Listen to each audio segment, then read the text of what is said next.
Ma, tumawag na tayo ng pulis. Carl! O kaya kung di man pulis, inspeksyonin kaya natin itong buong bahay.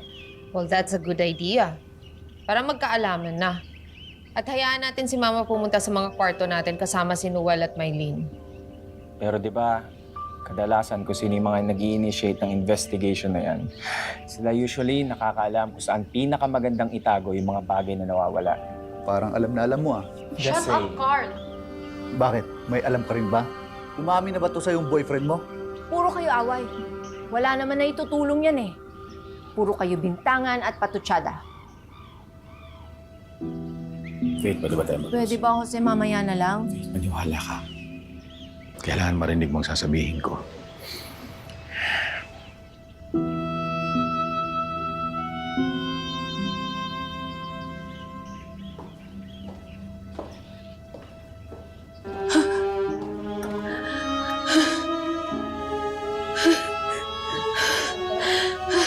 Love. Ate! Love.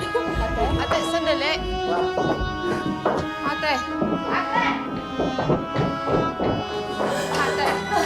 Ate! Ate! Wait! Ate! Please, necklace. Nakita ba yung necklace? Pinakasama yung sale. What? Ano? Ate! Jose! Ano ba? Sasabihin mo na ba sa akin? Kanina pa tayo paikot-ikot dito eh. Why?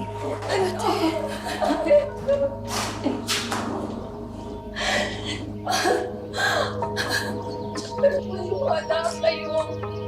Maniwala kayo. Hindi ako kumuha ng kwintas. Pinalik ko yung kwintas. Ate, ba't di ka lumapit agad kay Mama? Natakot ako, okay? Tapos nakita pa ako ni Mang Jose. Sigurado sinasabi niya na kay Mama kung ano yung nakita niya at sino pa pang paniniwalaan ni Mama. Ate, anak ka ni Mama. You should have trusted her. Sigurado sinisiraan ako ni Mang Jose ngayon. Sinasabi niya kung anong nakita niya. Sigurado niya ako. Ate.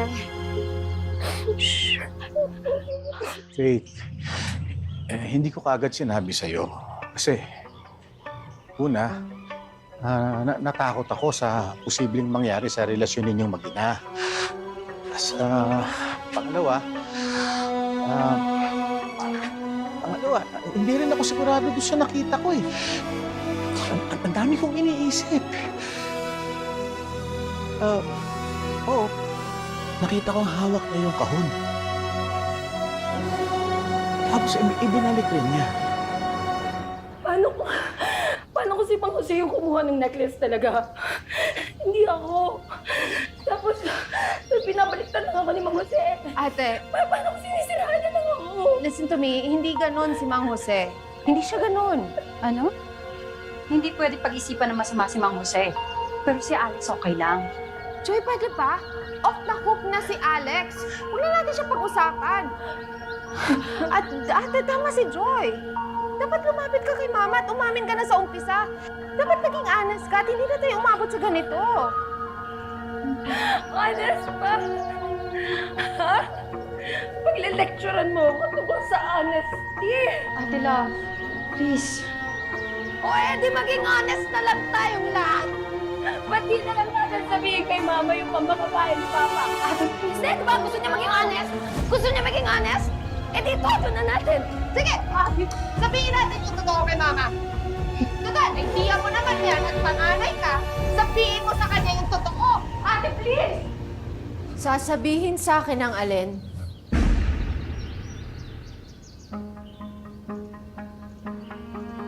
Love? Joy? Hope? Nandito na ako. Pwede niyo nang sabihin.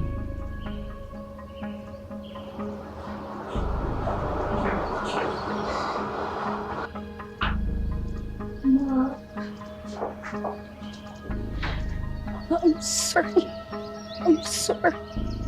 Ate Love, Ma, pinsan ko yung safe. Pero maniwala ka sa akin, hindi ako kumuha ng kwintas, ma. Dahil ba nakita ka ni Jose? Opo. Natempo ko kunin yung kwintas kasi...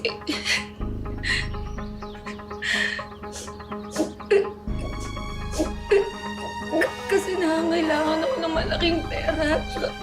Hindi ko na alam kung saan ko kuha, ma. Desperado na ako. Ma, believe me. Please. Nanayag yung konsensya ko at ma, hindi mo ko pinalaki ng gano'n. Ma, please, ma.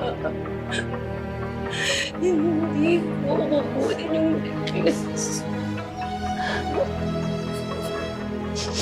I'm so sorry.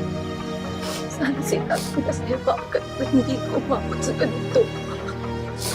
I'm sorry, ma.